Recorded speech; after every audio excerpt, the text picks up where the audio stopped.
வணக்கம் நட்புகளே.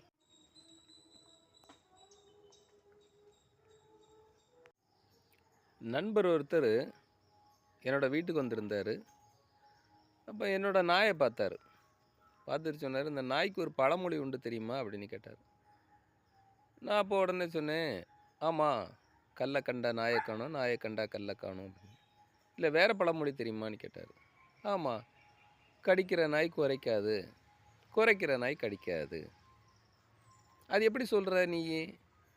"ஆமா, கடிக்க வர்ற நாய் நம்மள வந்து அ எதுவுமே செய்யாது, நேரடியா வந்து கடிச்சிரும். அதேபோல குறைச்சிக்கிட்டே இருக்கிற நாய் வந்து குறைச்சிக்கிட்டே தான் இருக்கும், கடிக்காது" அப்படின்னு. "இல்ல, பழமொழி அப்படி அல்ல. கடிக்கும்போது அது குறைக்க முடியாது. அது குறைச்சிக்கிட்டே இருக்கும்போது கடிக்க முடியாது தெரியுமா? இதத்தான் சொல்லியிருக்காங்க" அப்படின்னு சொன்னாரு. ஒருவேளை அப்படியே இருக்கலாமோ?